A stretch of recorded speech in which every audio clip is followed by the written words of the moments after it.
আসসালামু আলাইকুম ভিউয়ার্স, সকলে কেমন আছেন? আশা করি সকলে খুব ভালোই আছেন। আজকে আমি আপনাদের সামনে আরেকটি খুব মজাদার রান্না নিয়ে চলে আসলাম। আমি আপনাদের এখানে যে জিনিসটি দেখাচ্ছি এই জিনিসটি অনেকেই চেনে, আবার অনেকেই তেমন একটা চেনে না।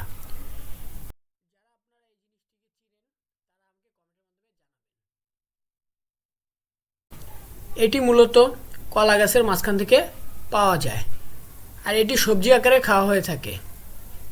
এই কলার থোরটি শহর অঞ্চল থেকে গ্রাম অঞ্চলে বেশি পাওয়া যায়, কারণ শহর অঞ্চলে প্রায় কলা গাছ নেই বললেই চলে।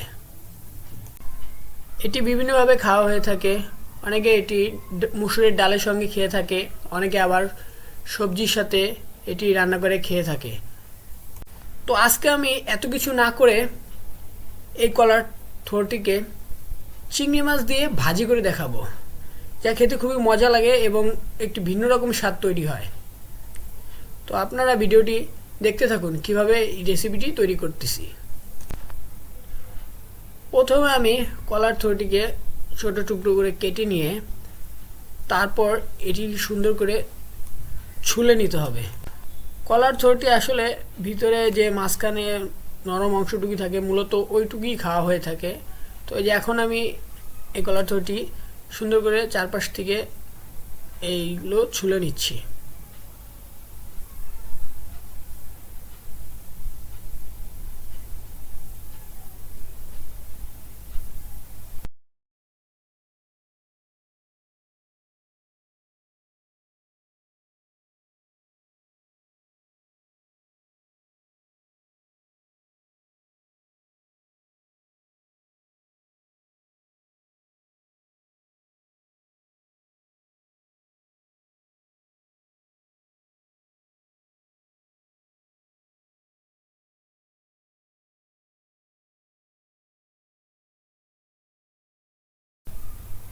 এখন আমার কলার থোরটি ছোলা প্রায় শেষ।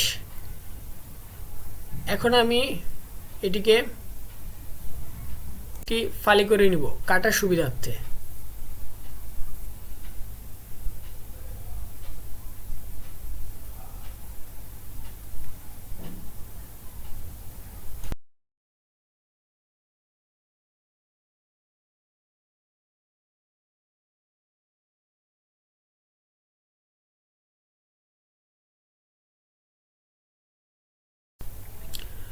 দেখুন ফালি করার পর ভিতরটা দেখা যাচ্ছে, ভিতরটা কতটা সাদা।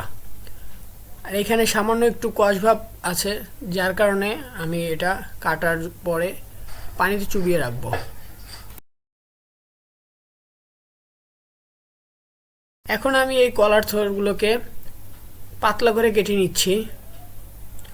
এই কলার থোরগুলো কাটাটা আসলে একটু ঝামেলাই, কারণ এই কলার থোর কাটার পর দেখা যায় এর চারপাশে কিছুটা যায়, আর এই আঁশটা সহকারে যদি কোনো তরকারি রান্না করা হয় তো খেতে ভালো লাগে না। এজন্য এটি কাটার পরে এই আঁশগুলো বেছে নিয়ে করতে হয়, যার কারণে এই কলার থোরগুলো কাটতে একটু বেশি সময় লেগে যায়। এখন আমি এই কলার থোরের কেটে চ্যাপটা করে নিয়ে তারপর এই চারপাশে যে আঁশটা রয়েছে সেটি আমি বেছে নিচ্ছি।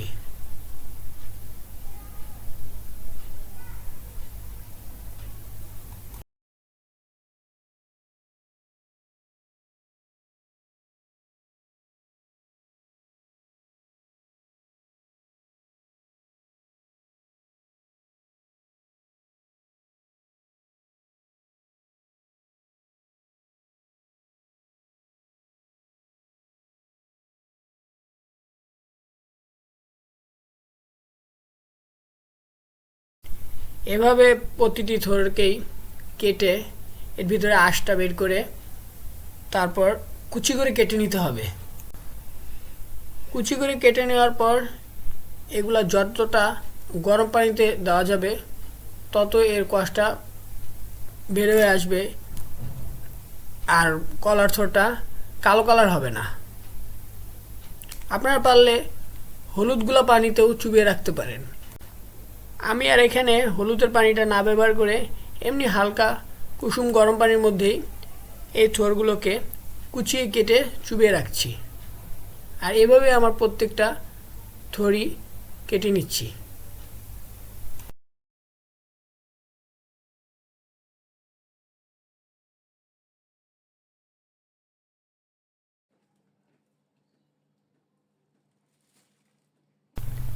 আজকের এই কলার থোড় রান্না করার জন্য আমি প্রথমেই বলেছিলাম আমি কিছু চিংড়ি মাছ ব্যবহার করব, যার কারণে আমি এখানে কিছু চিংড়ি মাছ নিয়ে নিয়েছি। আর এই চিংড়ি মাছগুলোকে আমি এখন বেছে নেব।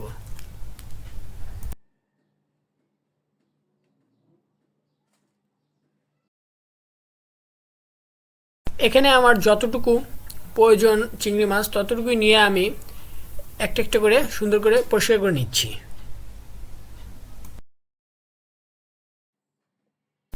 আমার চিংড়ি মাছ বাছা প্রায় শেষ। এখন আমি এটিকে ভালো করে পরিষ্কার করে ধুয়ে নিব। সম্পূর্ণ থোড়টি কাটা শেষ। এখন এই থোড়গুলোকে পরিমাণ মতো পানি দিয়ে চুলোতে আমি একটু ভাপ দিয়ে নিব। আর এই ভাপটা দিয়ে দিলে কলার থোড়ের মধ্যে যে কষটা থাকে সেটি বেরিয়ে যাবে আর রান্না করতে সুবিধা হবে।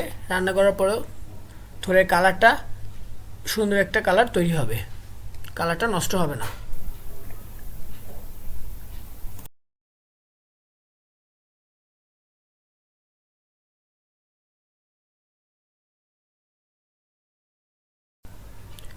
এখন আমি চুলাটা অন করে দিয়েছি কলার থোড়টি ভাপ দেওয়ার জন্য। আমি এখানে 2 মিনিট কলার থোড়টি ভাপ দিয়ে নিব। 2 মিনিট পর দেখুন কলার থোড়টি ভাপ দেওয়া প্রায় কমপ্লিট। আমি কিছুক্ষণের মধ্যে এটি নামিয়ে নিব। এখন কলার থোড়টি রান্না করার পালা। প্রথমে আমি গরম তেলে কিছুটা কালিজিরা বাগার দিয়ে নিব। কালিজিরা বাগারটা দিলে আসলে এই রান্নার স্মেলটি খুব ভালো আসবে। এটা দিতে পারেন আপনারা, না দিলেও হবে। তারপর আমি পেঁয়াজ মরিচ সঙ্গে কুচো চিংড়িগুলো দিয়ে দিলাম। এখন আমি তেলের উপরে পেঁয়াজ মরিচের সঙ্গে কুচো চিংড়িগুলো কিছুক্ষণ ভেজে নিব।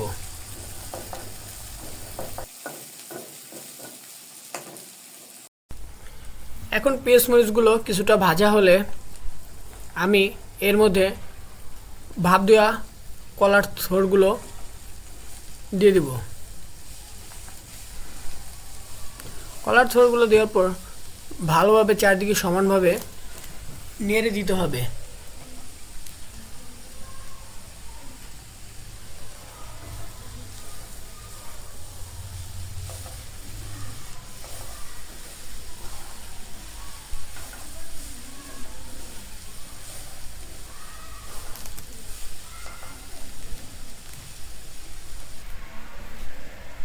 দিয়ে দিচ্ছি স্বাদ মতো লবণ।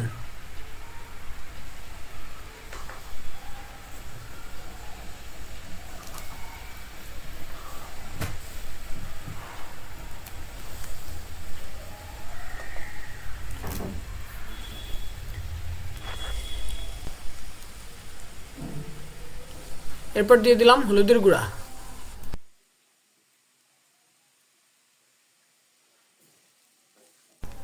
কলার থোড়গুলো কিছুক্ষণ ধরে কষানোর পরে এর মধ্যে দিয়ে দিতে হবে সামান্য পরিমাণে পানি, যাতে কলার থোড়গুলো সুন্দরভাবে সিদ্ধ হয়ে আসে। আমি এখন এর মধ্যে কিছুটা পরিমাণ পানি দিয়ে দিব সিদ্ধ হওয়ার জন্য।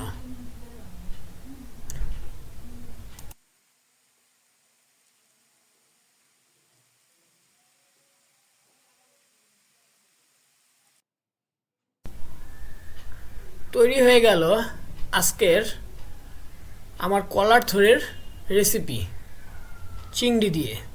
ভিডিওটি কার কেমন লাগলো কমেন্ট করে জানাবেন। আজকে এ পর্যন্তই। এতক্ষণ সঙ্গে থাকার জন্য ধন্যবাদ। আর চ্যানেলটিকে সাবস্ক্রাইব করে আমার সঙ্গেই থাকুন।